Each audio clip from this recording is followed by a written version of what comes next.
Beneath the cracked earth of an abandoned train track, a secret lay buried, silent, forgotten, yet pulsing with the weight of decades-old grief. For Ellie Harper, the locket unearthed that autumn morning was more than just a relic of the past. It was a whisper from shadows she'd long tried to outrun. Widowed and adrift, she had returned to Maplewood Falls seeking solace, only to find herself staring into the hollow eyes of a mystery that refused to stay buried. As fragments of memory stirred and whispers of the girl who vanished echoed through the town, Ellie felt the pull of something darker, a truth that promised no peace, only answers too painful to bear. What she would uncover would change everything, but first she'd have to confront the question that haunted her most. Could she endure what the past demanded of her? Unsolved 1950s murder in small-town America. Who left the locket behind? The sun hung low over Maplewood Falls, casting long shadows across the abandoned train tracks that had been silent for decades. The hum of machinery broke the stillness as a construction crew worked to lay new piping beneath the cracked earth. It was supposed to be routine, just another day of digging in this sleepy town where nothing much ever happened. But then Jack Monroe's shovel hit something hard. "Hey, hold up!" he called out, brushing away loose dirt with his gloved hands. Curious eyes turned toward him as he unearthed what appeared to be an antique locket, its gold surface dulled by years underground. Caked in mud but unmistakably ornate, it seemed almost too delicate to have survived so long buried beneath the weight of time and soil. Jack wiped it clean on his sleeve before popping it open. Inside was a faded photograph of two young women from another era, one smiling warmly, her head tilted slightly toward her companion, while the other stared straight ahead, her expression unreadable, perhaps even troubled. The contrast between their faces made the image all the more haunting. Word spread quickly through Maplewood Falls like smoke curling through autumn leaves. By late afternoon, everyone knew about the mysterious find near the old train tracks, the place locals whispered about when they thought no one was listening. Stories of the girl who vanished had circulated for generations, though details were scarce and often contradictory. Some claimed she'd run off to Hollywood, others said she'd met a darker fate. But now, with the discovery of the locket, those whispers grew louder. Ellie Harper sat alone in her grandmother's creaky armchair, staring at the evening news report on the small TV perched atop a dusty side table. She'd only been back in Maplewood Falls for 3 weeks, having returned after Mark's sudden death left her untethered and adrift. This house, once filled with laughter during summer visits as a child, now felt cavernous and heavy with memories she wasn't ready to face. Her gaze lingered on the screen as the reporter held up the locket, describing its condition and speculating about its origins. Something stirred deep within Ellie, a tug she couldn't quite explain. The photo inside reminded her of someone, though she couldn't say who or why. Her mind drifted to fragments of conversations with her grandmother, Evelyn, who used to sit right here in this very chair, knitting blankets while recounting tales of the town's history. There was a girl, Evelyn had said one rainy afternoon, her voice softer than usual. She disappeared without a trace, no note, no goodbye, just gone. At the time, Ellie hadn't pressed for more. She'd been too young to understand the significance, or maybe too afraid. Now, sitting in the same room where those words had been spoken, Ellie felt a pang of regret for not asking questions sooner. As the news anchor moved on to lighter topics, Ellie leaned forward, resting her elbows on her knees. Grief weighed heavily on her shoulders, but tonight something else mingled with it. Curiosity. Maybe it was the way the woman in the photograph looked troubled, as if she carried secrets too heavy to bear. Or maybe it was simply the need to fill the void Mark's absence had left behind. Whatever the reason, Ellie found herself unable to shake the feeling that the locket was tied to something important, something personal. She rose from the chair and walked to the window, gazing out at the quiet street lined with maple trees shedding their crimson leaves. Somewhere out there, answers waited. Answers about the locket, the photograph, and the girl who vanished. And maybe, just maybe, uncovering them would help Ellie reconnect with a past she barely remembered and heal wounds she thought might never close. By morning, she'd resolved to investigate, not because she believed she could solve anything, but because she needed a purpose. For the first time since Mark's passing, Ellie felt a flicker of hope, a fragile thread pulling her forward into the unknown. Maplewood Falls had always been a town frozen in amber, its charm preserved like an old photograph tucked safely inside a locket. As Ellie wandered its streets the next morning, she felt both comforted and unsettled by how little it seemed to have changed since her childhood summers here. The clapboard houses still wore their coats of peeling paint, and the air carried the faint scent of pine mingled with wood smoke from chimneys that hadn't stopped puffing smoke for 50 years. Her first stop was Bennett's Diner, once the bustling heart of Maplewood Falls, where Ruth Bennett herself had flipped pancakes and poured coffee for generations of locals. Now the diner bore the name Betty's after Betty Monroe, granddaughter of the original owner. Ellie pushed open the door, greeted by the familiar jangle of a bell above it, and the warm aroma of bacon grease and freshly baked pie. Betty stood behind the counter, wiping down mugs with a dish rag. She looked up as Ellie approached, her sharp eyes recognizing her immediately. "Ellie Harper! Haven't seen you since you were knee-high to a grasshopper." "Hi, Betty," Ellie said, smiling despite herself. "It's good to be back." They exchanged pleasantries before Ellie slid onto a stool at the counter. "Actually, I wanted to ask about something, or someone. Ruth Bennett?" Betty paused mid-wipe, her expression softening. "Oh, Ruthie, sweet girl. Too sweet for this world, some might say." She set the mug aside and leaned forward conspiratorially. "Dreamed big, that one did. Always talking about going to Hollywood, becoming a star. But..." She trailed off, shaking her head. "But what?" Ellie prompted gently. "Well, things didn't turn out the way she planned us, did they?" Betty glanced around the nearly empty diner before lowering her voice. "Some folks say she got mixed up with the wrong crowd. Others think Evelyn Carter had something to do with it." "Evelyn Carter?" Ellie repeated, the name stirring vague memories of whispered stories over cookies and milk on Grandma Evelyn's porch. "The librarian," Betty confirmed. "Quiet as a church mouse, but smart as they come. Folks used to talk about how close she and Ruth were. Too close, if you catch my drift. Then Ruth disappeared, and Evelyn just clammed up. Never spoke much after that." Before Ellie could press further, an elderly man seated at a nearby booth called out, "Hey, miss, you telling tales about Ruth again?" Betty shot him a playful glare. "Mind your own business, Harold," Harold chuckled, his weathered face creasing into a grin. "Just saying, you ought to let the lady decide for herself whether she wants to dig into all that mess." Ellie turned to him, curiosity piqued. "Mess?" He shrugged, sipping his coffee. "Ruth vanished in 58. No note, no body, no nothing. Some say she ran off. Others reckon she met a bad end. Either way, it left a mark on this town. Still does." The conversation lingered in Ellie's mind long after she'd finished her meal and thanked Betty for her time. There was a sadness in the way people spoke about Ruth, an unspoken sorrow that suggested more than just a missing person. It felt personal, almost intimate, as though the entire town carried a piece of her story within them. Later that afternoon, Ellie found herself at the Maplewood Falls Public Library, a modest brick building nestled between a hardware store and a shuttered movie theater. Inside, the air smelled of polished wood and old paper, and sunlight filtered through tall windows, illuminating rows of shelves stacked high with books. She introduced herself to the current librarian, a wiry young woman named Clara, who directed her to the archives in the basement. "You'll find old newspapers, yearbooks, town records, the works," Clara said cheerfully. "If anyone can help you figure out what happened to Ruth Bennett, it's probably in there." Descending the creaky stairs, Ellie felt a thrill of anticipation. The room below was dimly lit, its walls lined with filing cabinets and shelves, sagging under the weight of leather-bound ledgers and brittle newspapers. Dust motes danced in the narrow beams of light streaming through small basement windows. For hours, she pored over yellowed pages, piecing together fragments of Ruth's life.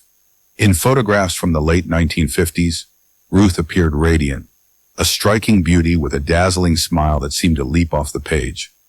Yearbook entries described her as ambitious and kind, destined for greatness. Articles chronicled her involvement in local theater productions, where she often played leading roles. But then came October 1958. Abruptly, the mention stopped. No obituary, no farewell letter, nothing to explain why Ruth Bennett simply ceased to exist in the public eye. The only clue was a brief article dated November 3rd, 1958, reporting that Ruth had failed to show up for a scheduled performance at the town playhouse. Her disappearance sparked a brief flurry of concern, but without evidence of foul play or any leads, the case eventually faded from headlines. As Ellie sifted through the records, one name kept appearing alongside Ruth's: Evelyn Carter. They were photographed together frequently, standing side by side at community events or huddled over books in the library. Their friendship, or perhaps something deeper, seemed undeniable. By the time Ellie emerged from the basement, her mind buzzed with questions. Who was Evelyn Carter really, and what role had she played in Ruth's life and disappearance? Whatever the truth, Ellie sensed it lay buried beneath layers of secrets the town had spent decades trying to forget. Determined to uncover it, she resolved to visit the one person who might hold the key: Evelyn Carter herself. The attic was a time capsule, its air thick with the scent of cedar and forgotten things. Ellie climbed the narrow staircase, her footsteps muffled by layers of dust that coated the wooden floorboards. Sunlight streamed through a single grimy window, illuminating motes of dust swirling lazily in the golden beams. She had come here hoping to find something, anything, that might shed light on her grandmother's cryptic references to the girl who vanished. What she discovered instead felt like stepping into another world. Old boxes lined the walls, their contents spilling out like secrets too long contained. Ellie knelt beside one labeled simply Evelyn's Things in faded handwriting. Inside, she found a treasure trove of memories: brittle letters tied with ribbon, sepia-toned photographs, and yellowed playbills from Maplewood Falls Community Theater. Her hands trembled as she sifted through them, each item whispering echoes of a life she barely remembered. And then she saw it, a black and white photograph tucked carefully between the pages of an old yearbook. The image showed two young women standing close together at what appeared to be a summer picnic. One was unmistakably Ruth Bennett, her radiant smile lighting up the frame. The other was Evelyn Carter, her expression softer, more reserved, but there was no denying the affection in the way they stood shoulder to shoulder, heads tilted toward each other as if sharing a private joke. Something about the photo made Ellie pause. It wasn't just the closeness between them, it was the faint tension in their posture, as though they were aware of being watched or judged. Her fingers brushed against the edge of the photograph, and a folded piece of paper slipped free from behind it. Unfolding it carefully, Ellie recognized Evelyn's neat, precise handwriting immediately. It was a diary entry scrawled hastily on the back of a library checkout card. "I fear what Mr. H might do if he ever learns the truth. He watches us too closely now, his eyes always lingering where they shouldn't." Ruth tries to laugh it off, but I see the worry in her eyes. "We must be careful. If anyone finds out, I don't know what will happen." The words sent a shiver down Ellie's spine. Who was Mr. H? And what truth was Evelyn so desperate to protect? The locket, the photograph, the whispers of Ruth's disappearance? It all seemed to swirl around this enigmatic figure, pulling tighter into a knot of secrets Ellie couldn't yet untangle. She sat back on her heels, staring at the objects in her lap. The pieces didn't fit neatly together, but they hinted at a story far darker than she'd imagined. Was Ruth's disappearance connected to Evelyn's fear? Had Mr. H played some role in cutting short Ruth's dreams, and maybe even her life? Determined to learn more, Ellie rummaged further through the box. Beneath a stack of brittle newspapers, she uncovered a small leather-bound journal. Its cover bore the initials EC embossed in gold lettering, now dulled by age. Flipping it open, she found page after page filled with Evelyn's meticulous handwriting. Some entries were mundane, a record of books borrowed from the library, plans for upcoming events, but others hinted at deeper anxieties. One passage caught her eye. "Ruth says we should leave Maplewood Falls, start fresh somewhere no one knows us. But how can we? This town is our home, even if it feels like a cage sometimes. Still, I wonder if she's right. Every day I feel the walls closing in. Every glance over my shoulder reminds me that we are not safe. Not really." Ellie's heart raced as she read. Ruth and Evelyn hadn't just been friends. They had been bound by fear, by danger, and whatever, or whoever they feared, had left its mark on both their lives. As the afternoon light began to fade, Ellie packed the photographs, letters, and journal into a tote bag, resolving to take them back downstairs for closer examination. Before she left the attic, she paused at the window, gazing out at the quiet streets below. The town looked peaceful, frozen in time like a postcard. Yet beneath its surface, shadows stirred, secrets waiting to be unearthed. Back in her grandmother's kitchen, Ellie spread the items across the table, piecing together fragments of a puzzle that spanned decades. The locket, the photograph, the cryptic warnings in Evelyn's diary, they all pointed to a web of relationships tangled with fear and betrayal. Somewhere in this jumble of clues lay the answer to Ruth's disappearance, and perhaps to the identity of Mr. H. But as Ellie stared at the evidence before her, one thought lingered uneasily in her mind. Whatever happened in 1958, it wasn't over. The past had a way of reaching forward, its echoes reverberating through time, and now, whether she liked it or not, Ellie had become part of the story. The next morning, Ellie woke with a sense of purpose that hadn't been there in months, or perhaps years. She dressed quickly, grabbing her notebook and the stack of photographs and clippings she'd gathered from the attic. Her first stop was Mrs. Edith Mayfield's house on Oak Street, a quaint cottage surrounded by overgrown hydrangeas and ivy-covered trellises.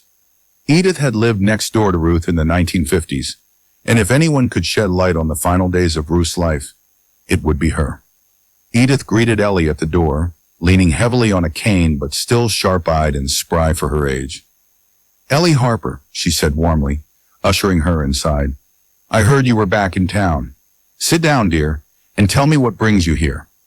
Over steaming cups of tea, Ellie explained her interest in Ruth Bennett. Edith's expression softened, tinged with nostalgia, and something else, something harder to read.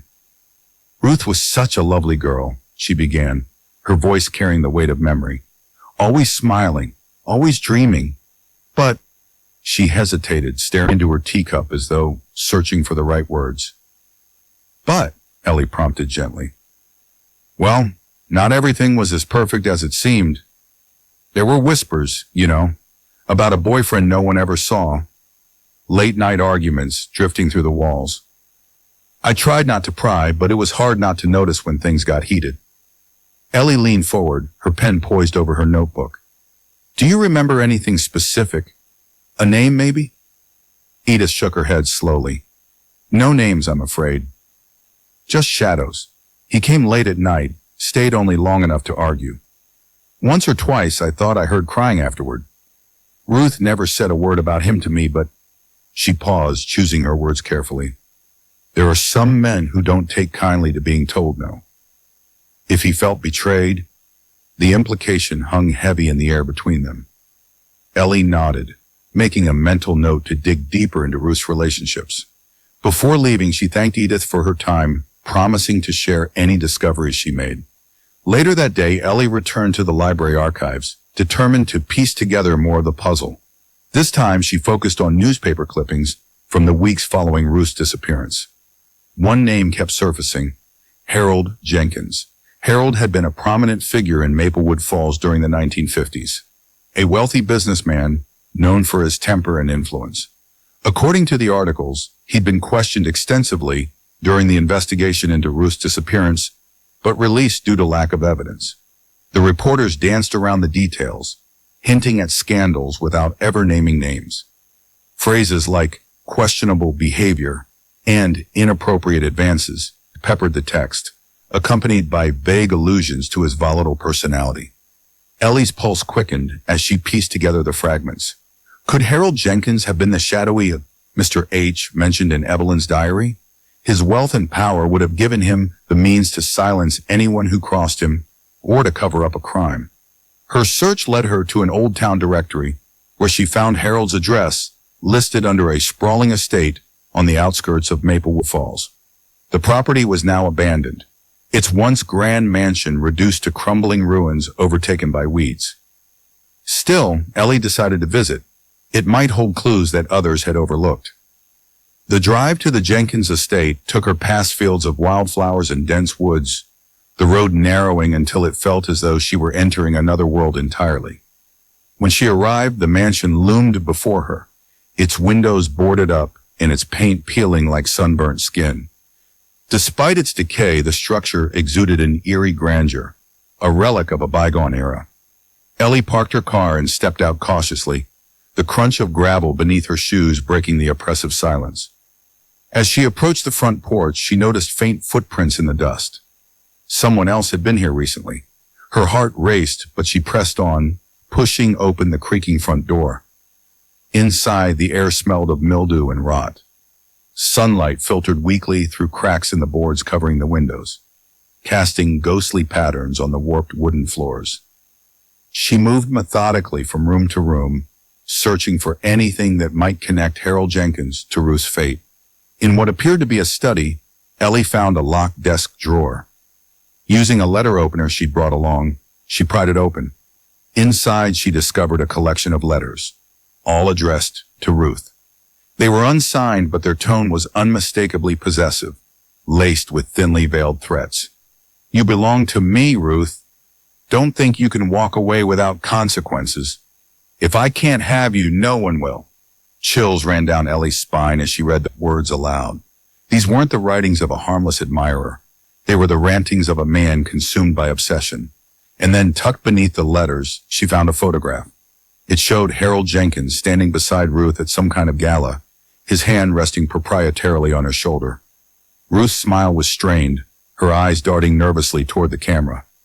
Ellie stared at the image, her mind racing. Harold Jenkins wasn't just a suspect. He was a predator. Whatever relationship he'd had with Ruth had ended badly, and Evelyn must have known about it. Perhaps that was why Evelyn feared him so deeply. As Ellie slipped the photograph and letters into her bag, she realized she was closer than ever to uncovering the truth. But she also knew she was treading dangerous ground. Whoever had left those footprints in the dust might still be watching, and they wouldn't want her digging up the past. For the first time since beginning her investigation, Ellie felt truly afraid. Yet even as fear prickled at the edges of her resolve, she couldn't turn back. The girl who vanished deserved justice, and Ellie was determined to see that she got it. The discovery of the letters and photograph in Harold Jenkins's abandoned estate left Ellie shaken, but more determined than ever. She returned to her grandmother's house late that evening, her mind racing with possibilities. The image of Harold's hand resting possessively on Ruth's shoulder lingered in her thoughts, as did the menacing tone of his unsigned notes. But what haunted her most was the question of Evelyn's role in all this. Why had she left Maplewood Falls? And why had no one ever spoken openly about her departure? The next morning, Ellie resumed her investigation, focusing on Evelyn Carter's life after Ruth's disappearance. She visited the local historical society, where an elderly volunteer named Clara, no relation to the current librarian, offered fragments of Evelyn's story. "Poor Evelyn," Clara said with a sigh, shaking her head. "She changed after Ruth vanished. Used to be so lively, always helping folks at the library or organizing events. But afterward, well, it was like she'd lost part of herself. Stopped coming to church, stopped talking to people. Then one day she just up and left." "Do you know where she went?" Ellie asked, though she suspected the answer would be no. Clara hesitated, then lowered her voice conspiratorially. "Some say she moved west, to California maybe, but no one really knows. There were rumors, of course. Folks whispered that she'd seen something she shouldn't have, something tied to Ruth's death." Ellie thanked Clara and jotted down the details before heading back into town.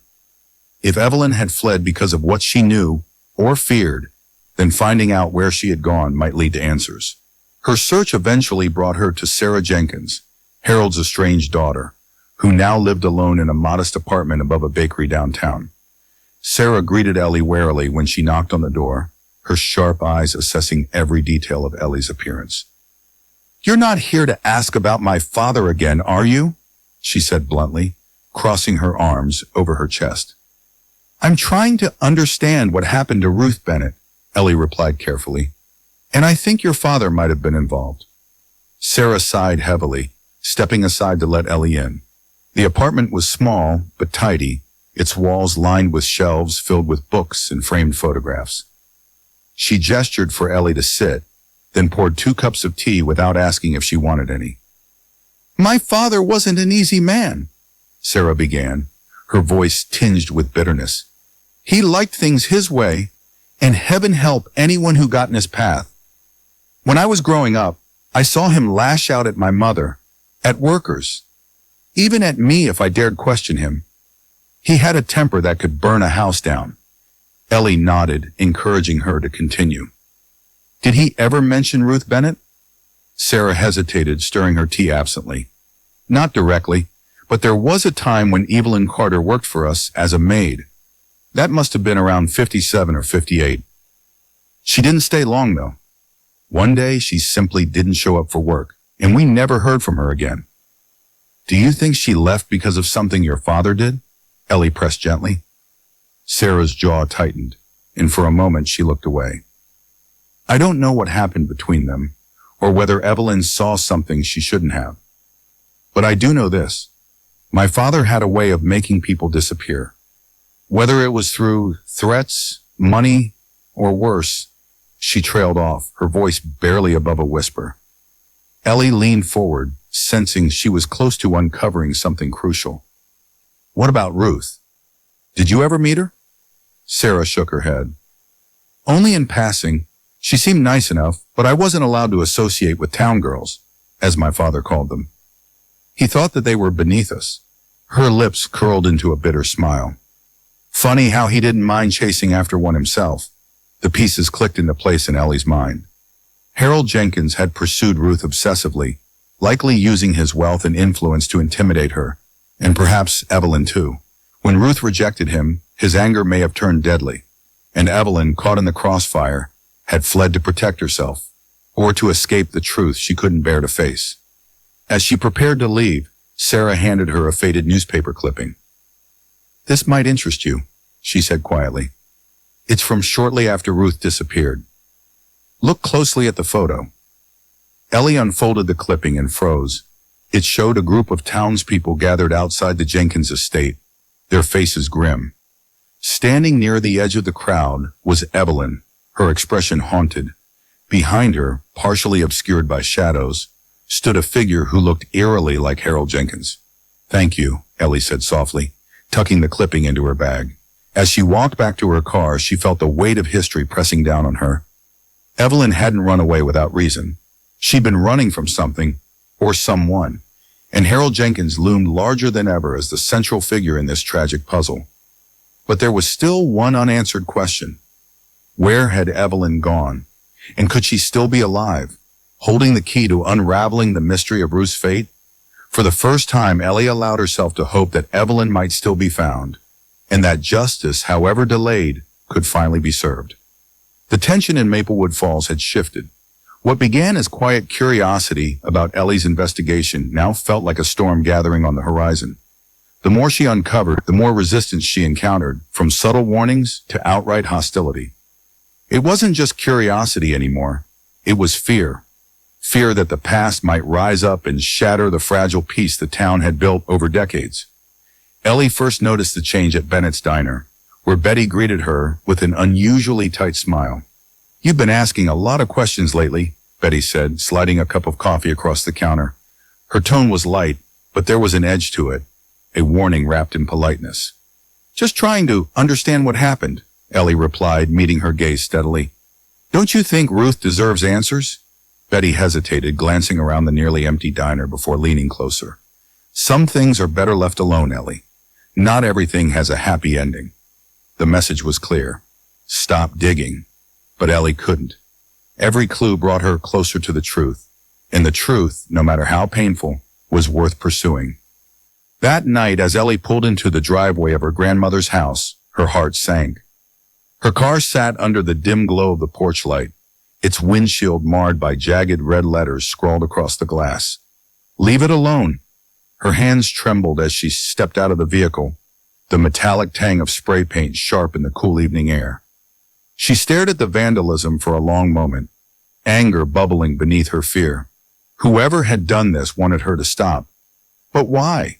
And who else knew enough about the case to feel threatened by her questions?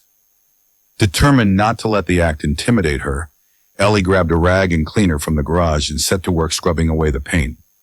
By the time she finished, her arms ached, but the words still lingered in her mind. Someone in this town didn't want the past unearthed, and they were willing to go to extremes to keep it buried.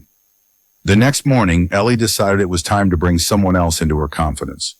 If anyone could help her navigate the treacherous waters of the investigation, it was Tom Grayson. Now in his late 70s, Tom had been a young detective when Ruth vanished. Though he'd retired years ago, his reputation for integrity remained intact. She found him sitting on the porch of his modest home, a steaming mug of coffee cradled in his hands. His face lit up when he saw her, recognition softening the lines etched by age and regret.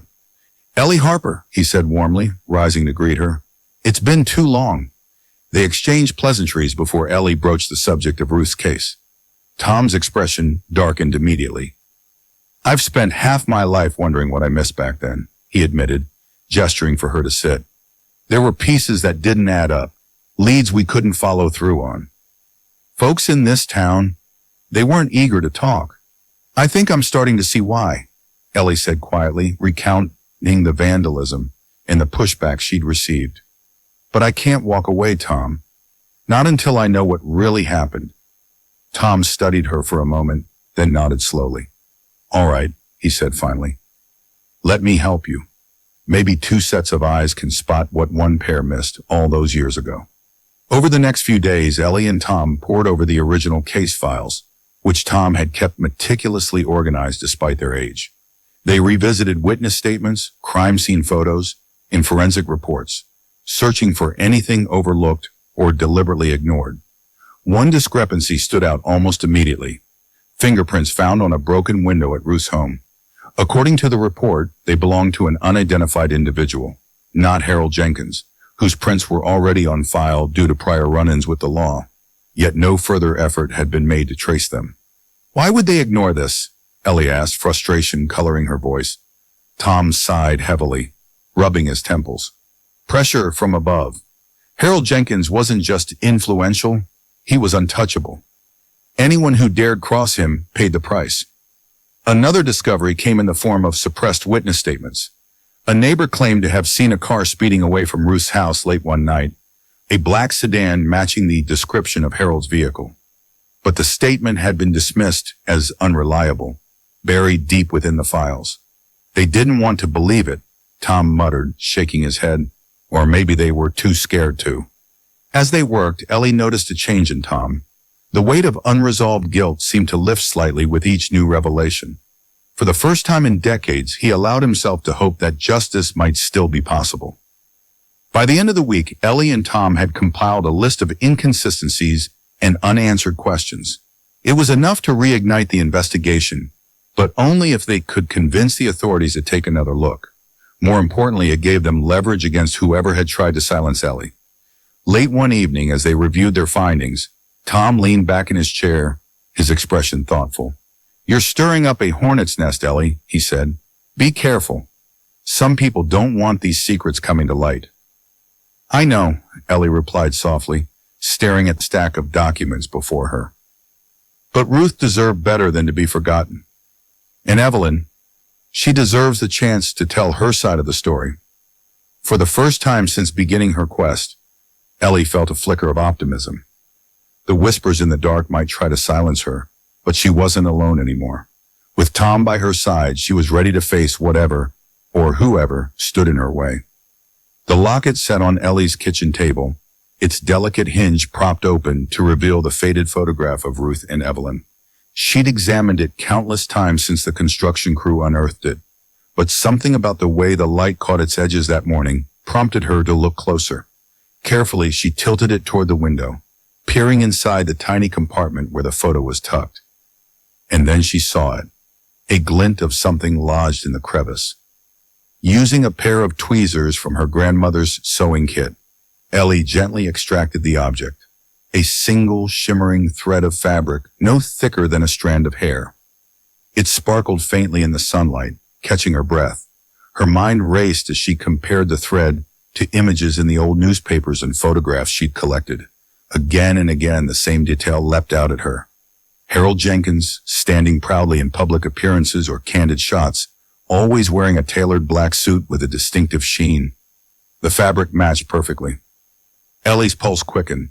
This wasn't just circumstantial evidence. It was a direct link between Harold Jenkins and the locket, which had been buried near the train tracks decades ago. Had he handled it? Was it dropped during a struggle? Or had someone deliberately hidden it there, hoping it would never be found? Later that afternoon, while sorting through more of Evelyn's belongings in the attic, Ellie discovered another piece of the puzzle. Tucked inside an old Bible was a brittle envelope, its contents yellowed with age. The letter inside bore no signature, but its words sent a chill down her spine. If you value your safety and Ruth's memory, you will remain silent. Speak of what you know, and you will regret it. You've already seen how far some are willing to go to protect their secrets. The threat was clear, yet chillingly vague. Who had written it? And why target Evelyn specifically? Ellie traced the ink-stained letters with her fingertip, imagining the fear Evelyn must have felt reading those words. Whoever penned them wielded power, and they weren't afraid to use it. As she reread the letter, one phrase stood out: Ruth's memory. Why would someone invoke Ruth's name unless they were trying to manipulate Evelyn emotionally? Perhaps the writer knew Evelyn blamed herself for Ruth's fate, or feared she might expose the truth if pushed too far. That evening, Ellie met Tom Grayson at the library archives, where they spread out their findings across a long wooden table. When she showed him the thread in the letter, his jaw tightened. "This changes everything," he said quietly, studying the thread under a magnifying glass. "It ties Harold directly to the crime scene, or at least to something connected to Ruth." "And this letter?" Ellie asked, sliding it toward him. Tom read it slowly, his brow furrowing deeper with each line. Whoever wrote this wanted Evelyn to stay quiet. They knew she was a loose end, and they weren't above threatening her to keep her in line. "But who could it be?" Ellie pressed. "Harold himself? Someone working for him?" Tom hesitated, tapping the edge of the letter thoughtfully. "Could be either, or maybe someone else entirely. Someone who benefited from keeping the truth hidden. What we do know is that whoever it was had enough influence to scare Evelyn into silence." Ellie nodded, piecing the fragments together in her mind. Harold Jenkins remained the prime suspect, but the web of guilt extended further than she'd initially realized. There were accomplices, enablers, people who looked the other way when justice demanded action. Maplewood Falls itself seemed complicit in bearing the truth. Despite the mounting evidence, danger loomed larger than ever. That night, as Ellie locked up her grandmother's house, she couldn't shake the feeling of being watched. Shadows shifted beyond the glow of the porch light, and the wind carried faint sounds that might have been footsteps, or merely her imagination running wild. Still, she double-checked the locks and kept her phone close, ready to call Tom or the police if anything happened. She tried to sleep, but her thoughts churned relentlessly. Each new clue brought her closer to unraveling the mystery, but it also exposed her to greater risk. Whoever had vandalized her car and threatened Evelyn decades ago was still out there, and they wouldn't hesitate to strike again if pushed. Yet even as fear prickled at the edges of her resolve, Ellie refused to back down. Ruth's life and Evelyn's flight had been shaped by forces beyond their control. Now it was Ellie's turn to take control, to shine a light on the darkness that had consumed them both. As dawn broke over Maplewood Falls, Ellie made a silent vow. No matter what dangers lay ahead, she would see this through. For Ruth, for Evelyn, and for the town that had let them down all those years ago. The morning sun filtered weakly through the library's tall windows as Ellie and Tom sat hunched over a table littered with documents, photographs, and notes. Their collaboration had turned into a quiet rhythm of discovery, each revelation pulling them deeper into the tangled web surrounding Ruth's disappearance. But it was Sarah Jenkins who provided the next critical piece of the puzzle. Tom arranged the meeting at a secluded park bench near the edge of town, far from prying eyes. When Sarah arrived, her steps were hesitant, her hands clutching a worn leather purse tightly against her chest. She looked older than her years, weighed down by secrets she'd carried for decades. "I shouldn't be here," she began, glancing around nervously. But I can't let this go on any longer. Ellie leaned forward, her voice gentle but firm. We're not asking you to betray your father, Sarah. We just want the truth about Ruth, about Evelyn, about what really happened. Sarah sighed heavily, her shoulders sagging under the burden of unspoken guilt. My father, he wasn't just a businessman. He had connections, people who did his dirty work when things got messy. He used to brag about how nothing could touch him, how he could make problems disappear with a snap of his fingers. Her voice trembled slightly. He never said it outright, but I always suspected he was involved with organized crime. Payoffs, threats, maybe worse. I don't know the details, but I saw enough to understand that crossing him meant risking everything. Ellie exchanged a glance with Tom, whose expression hardened. They'd suspected Harold's influence ran deep, but ties to organized crime painted an even darker picture. Did he ever mention Ruth? Ellie asked carefully. Sarah hesitated, then nodded. Once, after too many drinks, he muttered something about that girl thinking she was better than me. I didn't think much of it at the time. I thought he meant one of my friends. But now, she trailed off, shaking her head. I should have asked more questions.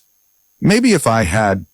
Her words hung heavy in the air, a shared grief settling between them. For the first time, Ellie saw Sarah not as the daughter of a powerful man, but as someone haunted by choices made, or not made, long ago. That evening, as Ellie returned home, her phone rang. The number was blocked, and for a moment she considered letting it go to voicemail. But something compelled her to answer. Hello? She said cautiously. A frail, trembling voice responded. You've been digging where you shouldn't, Miss Harper, but perhaps it's time someone told you what they know. Ellie's heart raced. Who is this? No names, the woman replied sharply. Just listen. Your friend Ruth didn't vanish because she chose to. Someone took her, and your precious locket holds more answers than you realize. Be careful who you trust. Before Ellie could respond, the line went dead.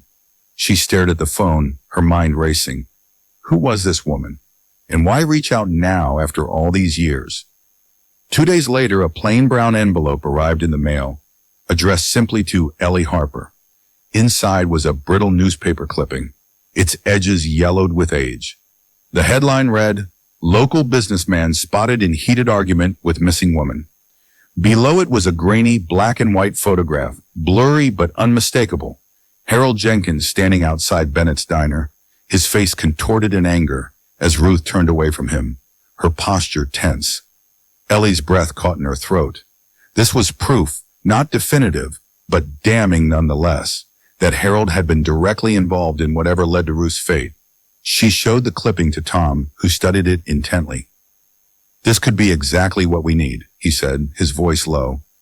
If we can connect this argument to the timeline of Ruth's disappearance, it might give us leverage to reopen the case. But even as hope flickered within her, Ellie couldn't ignore the shadow looming over their progress. Whoever had sent the package and placed the anonymous call was watching, and while they seemed intent on helping, their motives remained unclear. Were they genuinely seeking justice or playing their own game? That night, Ellie lay awake, staring at the ceiling as fragments of the investigation swirled in her mind. Sarah's confession, the anonymous caller, the photograph linking Harold to Ruth. Each thread pulled tighter, weaving a tapestry of betrayal and loss that stretched across generations. And yet, amidst the darkness, there was light, a growing determination to see this through, no matter the cost. Ruth's story deserved to be told. Evelyn's silence needed to be broken, and Harold Jenkins's legacy of fear and control had to end. As sleep finally claimed her, Ellie whispered a silent promise to the ghosts of the past. I won't stop until the truth comes to light. The attic had become Ellie's sanctuary, a place where the past whispered its secrets in hushed tones, waiting for her to piece them together. That morning she climbed the creaky stairs once more, drawn back by an unshakable sense that Evelyn's belongings still held answers she hadn't uncovered yet. The sunlight streaming through the dusty window illuminated the scattered boxes like a spotlight on forgotten treasures. Her fingers brushed against the edge of a small, weathered shoebox tucked beneath a stack of old quilts. It was heavier than it looked, and when she opened it, she found a bundle of letters tied with a faded blue ribbon. The handwriting on the envelopes was unmistakably Ruth's, bold and flowing, full of life, and each one bore Evelyn's name in careful script. Ellie sat cross-legged on the floor, her heart pounding, as she untied the ribbon and unfolded the first letter. The words leapt off the page, raw and achingly real. My dearest Evelyn, I dream of a world where we don't have to hide what we mean to each other. A world where I can walk down Main Street holding your hand without fear of judgment or worse. But this town, it suffocates me sometimes. Its rules, its expectations, they're chains I long to break. You make me brave, my love. But even bravery has limits. Tears welled in Ellie's eyes as she read. These weren't just letters. They were fragments of two souls fighting against a world that refused to see them for who they truly were. Ruth's frustration bled through every line, her longing for freedom intertwined with her devotion to Evelyn. Another letter revealed their shared fears. Evelyn, darling, I'm scared. He watches me now, his eyes following me everywhere. I think he knows, or suspects. What will happen if he finds out about us? Will he hurt you? I couldn't bear it. Promise me you'll be safe no matter what happens to me. Ellie clutched the paper tightly, her chest tightening at the desperation in Ruth's words. He could only be Harold Jenkins, whose obsession and rage now seemed all the more menacing. And Evelyn, what must she have endured, knowing Ruth feared for her safety as she sifted through the remaining letters? One phrase recurred again and again. Our locket. It wasn't merely a trinket or a keepsake. It was a symbol of their love, a defiant act of hope in a world bent on tearing them apart. Ellie pictured the two women exchanging it, promising to hold on to each other no matter how far apart circumstances might drive them. She thought of Evelyn fleeing Maplewood Falls under a cloud of suspicion, carrying the weight of Ruth's death and the guilt of surviving it. Had she taken the locket with her initially, only to lose it later? Or had someone else buried it near the train tracks as a cruel reminder of what they destroyed? By the time Ellie descended from the attic, her resolve had crystallized into something unyielding. This wasn't just about solving a mystery anymore. It was about honoring Ruth and Evelyn's memory. Their love had been hidden, suppressed, punished, but it had also been beautiful and true. They deserved justice not just for the violence done to them, but for the lives they tried so desperately to build together.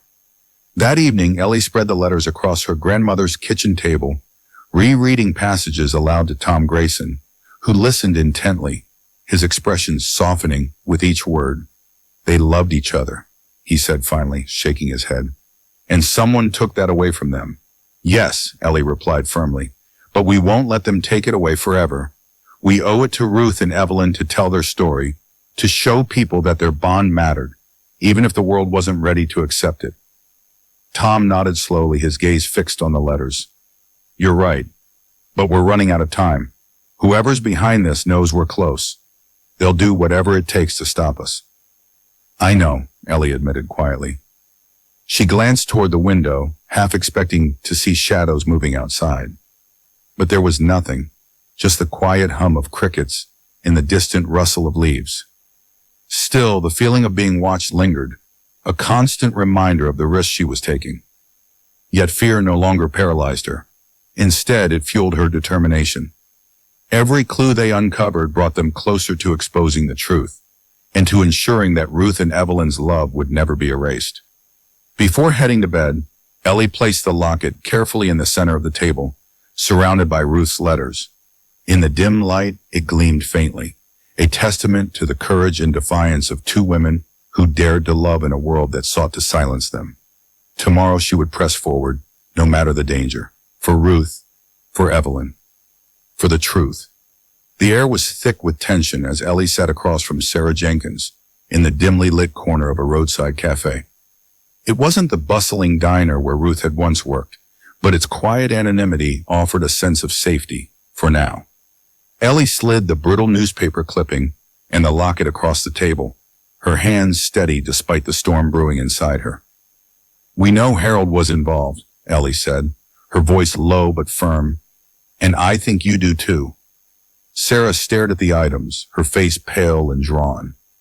For a long moment, she said nothing, her fingers tracing the edge of the photograph, showing Harold arguing with Ruth. Finally, she sighed, a sound heavy with resignation. You don't understand what it was like growing up with him, Sarah began, her voice trembling. He wasn't just powerful. He was cruel. If someone crossed him, or even looked at him wrong, they paid for it. Sometimes publicly, sometimes privately. Her gaze dropped to her lap, shame flickering in her eyes. I used to convince myself it was all business, that his temper didn't extend beyond boardrooms or backroom deals. But deep down, I always knew better. Ellie leaned forward, pressing gently. Did he ever talk about Ruth? About what happened between them? Sarah hesitated, then nodded slowly. There was an argument weeks before she disappeared. I overheard part of it. Ruth accused him of something, though I didn't catch the details. She said she'd go to the authorities if he didn't leave her alone. That's when he lost control. Her voice trailed off, the memory clearly painful. What did he say? Ellie asked, her heart pounding. He told her no one would believe her, Sarah whispered, that she'd regret crossing him, and then, she paused, swallowing hard. Then he laughed, like it was all some kind of game to him. The pieces clicked into place in Ellie's mind. Ruth hadn't vanished because she chose to run away. She'd been silenced. Harold Jenkins had killed her, or orchestrated her death, to protect himself and his secrets. And Evelyn, caught in the crossfire, had fled to escape the same fate. But proving it was another matter entirely. Despite the mounting evidence, the locket, the letters, the photograph, the anonymous tip, there was still no smoking gun, no confession, no witness willing to come forward after all these years. Later that evening, Ellie met Tom Grayson at his home, where they reviewed their findings one last time. The retired detective shook his head grimly as he studied the documents spread across his kitchen table. It's enough to raise suspicions, he admitted, but not enough to convict, not without more concrete proof. Ellie nodded, her jaw tightening with resolve. Then we'll have to make people see the truth for themselves. She spent the next several days compiling everything she'd uncovered into a series of articles, writing under a pseudonym to protect herself, at least initially. The first piece focused on Ruth Bennett's life, painting a vivid portrait of a bright, ambitious young woman whose dreams were cut tragically short. The second delved into Harold Jenkins' dark influence, citing historical records and testimonies from townsfolk who remembered his volatile behavior. By the third article, Ellie revealed the connection between Ruth's disappearance and Harold's illegal dealings, using the photograph and the locket as key pieces of evidence. When the articles hit the local paper, and later, online forums, they ignited a firestorm of controversy throughout Maplewood Falls. Some readers dismissed Ellie's claims as baseless speculation, while others demanded answers, calling for the case to be reopened. Old wounds reopened alongside fresh outrage, dividing the town along fault lines that had lain dormant for decades. One afternoon, as Ellie left the library after reviewing additional archives, she noticed a black sedan parked across the street. Its windows were tinted, obscuring whoever sat inside, but the license plate matched descriptions of Harold Jenkins's old vehicle. Her pulse quickened, but she forced herself to keep walking, her phone gripped tightly in her hand. Back at her grandmother's house, Ellie locked the doors and drew the curtains, her nerves frayed. Yet even as fear prickled at the edges of her resolve, she refused to back down. Every article she published brought her closer to justice, and to exposing the truth that had festered in Maplewood Falls for over 60 years. Harold Jenkins might be dead, but his legacy of violence and corruption lived on. And Ellie Harper was determined to tear it apart piece by piece until nothing remained but the light of truth. The uproar in Maplewood Falls was palpable, a storm of emotions swirling through the town like autumn leaves caught in a gale. Ellie's articles had struck a nerve, forcing the past into the present with an urgency no one could ignore. Conversations buzzed in diners, churches, and grocery store aisles as people grappled with the implications of what she'd uncovered. Some residents rallied behind her, demanding justice for Ruth Bennett. Others clung stubbornly to Harold Jenkins's tarnished legacy, dismissing Ellie's claims as slanderous fiction. Yet amidst the chaos, something remarkable began to happen. Memories long buried resurfaced. Elderly townsfolk who had once stayed silent now approached Ellie hesitantly, their voices trembling with decades-old guilt or fear. One man recounted seeing Harold's car parked near the train tracks on the night Ruth disappeared. A woman recalled overhearing Evelyn crying in the library days later, pleading with someone, "Please don't make me leave." Each fragment added depth to the story, weaving together threads that had unraveled over time. But it wasn't until late one afternoon, when Ellie returned home from another round of interviews, that the most unexpected visitor arrived. Standing on the porch, leaning heavily on a cane, was a frail woman whose face bore faint traces of the vibrant young librarian Ellie had seen in old photographs. "Evelyn?" Ellie whispered, her heart skipping a beat. Evelyn nodded slowly, her eyes clouded with both relief and apprehension. "I didn't think anyone would ever find me," she said softly, "or care enough to try." Ellie ushered her inside, her mind racing with questions, but unwilling to overwhelm the fragile woman before her.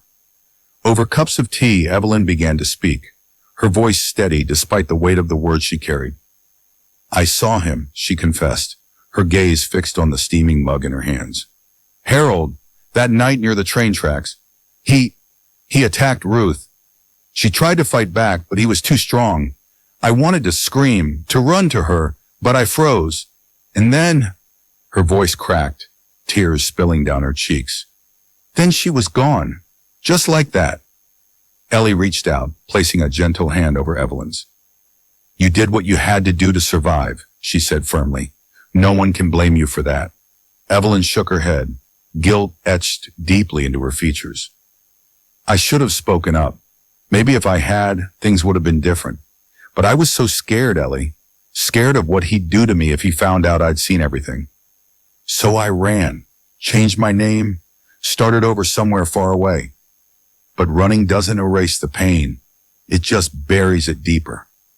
For hours they talked, piecing together the final fragments of the puzzle. Evelyn confirmed that Ruth had threatened to expose Harold's illegal dealings, including ties to organized crime. His violent temper, combined with his need to protect his secrets, had made him capable of unimaginable brutality. After Ruth's death, Evelyn feared she would be next, especially after receiving the anonymous letter warning her to stay silent. As Evelyn spoke, Ellie realized how much courage it must have taken for her to step forward now, to finally break the silence that had defined her life for so long. With Evelyn's testimony, the case against Harold Jenkins solidified. Though he was dead, his actions could no longer remain hidden. The truth about Ruth's murder and Evelyn's flight was finally coming to light. The following morning, Ellie met Tom Grayson at the police station, where they presented all the evidence they'd gathered: the letters, the locket, the photograph, the eyewitness accounts, and now Evelyn's first-hand account. Detective Laura Myers, newly assigned to review cold cases, listened intently, her expression growing grimmer with each revelation. "This is more than we've had in 60 years, she admitted, flipping through the documents. "If we can corroborate Evelyn's statement with forensics, or even locate Ruth's remains near the tracks, we might finally close this chapter." Ellie felt a surge of hope, tempered by the knowledge that justice wouldn't come easily. Harold Jenkins's influence still lingered in Maplewood Falls, manifesting in whispers of denial and defensiveness from those who refused to confront the past. But the tide was turning. For the first time, there was momentum, a chance to honor Ruth's memory and give Evelyn the closure she deserved. That evening, as Ellie walked Evelyn back to her car, the older woman paused, gazing at the horizon streaked with fiery hues of sunset. "Thank you," Evelyn said quietly, her voice thick with emotion, "for not letting us be forgotten." Ellie smiled, though tears blurred her vision. "Ruth loved you," she replied, "and she fought for you. This isn't just about uncovering the truth. It's about making sure the world knows how brave you both were." As Evelyn drove away, Ellie stood watching until the taillights disappeared into the distance. The road ahead wouldn't be easy, but she knew one thing for certain. Ruth and Evelyn's story would no longer be silenced. Their love, their courage, and their sacrifice would shine brightly, even in the shadow of tragedy. And for the first time in decades, Maplewood Falls began to heal. The months following Evelyn's testimony transformed Maplewood Falls in ways Ellie could never have anticipated. Her articles had ignited a firestorm, but it was her book, The Girl Who Vanished, that truly changed the town. The pages brimmed with Ruth and Evelyn's story, their love, their struggles, and the systemic injustices that had silenced them. It was more than a true crime expose. It was a tribute to two women who dared to defy a world intent on erasing them. When the book hit shelves, its impact rippled far beyond the borders of Maplewood Falls. Readers across the country were moved by Ruth's ambition and Evelyn's resilience. While local residents grappled with the weight of their own complicity, some came forward to apologize for spreading rumors, for turning a blind eye, for allowing fear and prejudice to shape the narrative of Ruth's disappearance. Others remained defensive, clinging to outdated beliefs, but even they couldn't ignore the shift taking place around them. For the first time, Maplewood Falls began to reckon with its past, not just as a collection of dusty records and faded photographs, but as a living legacy shaped by choices made long ago. Conversations once stifled by shame or denial now flowed freely, fostering understanding and healing where there had only been silence. One crisp autumn morning, Ellie returned to the train tracks where the locket had been unearthed. The site was quiet, save for the rustle of leaves and the distant caw of crows. She carried a bouquet of wildflowers, goldenrod and asters, and the restored locket, its tarnished surface polished until it gleamed like new. Inside, she'd placed a fresh photograph, an image of Ruth and Evelyn together, smiling at the camera, unburdened by the shadows that would later consume them. Kneeling beside the spot where Ruth's remains had finally been discovered, Ellie laid the flowers and locket gently on the ground. "This is for you," she whispered, her voice steady despite the lump in her throat. "For both of you, your love mattered, and it will never be forgotten."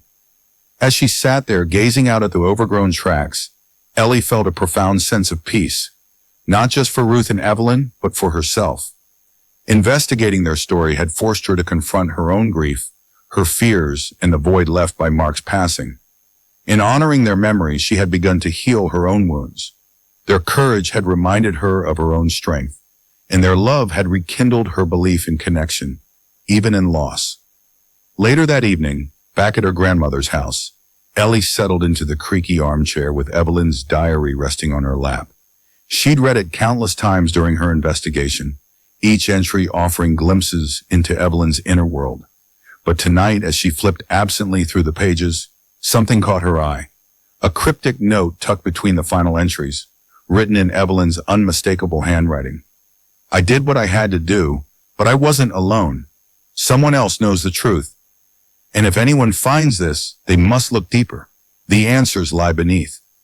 Ellie froze, her breath catching in her chest. Beneath? What did Evelyn mean? Was there another layer to the mystery? Another secret buried alongside Ruth's fate? Her mind raced with possibilities. Had someone helped Evelyn flee?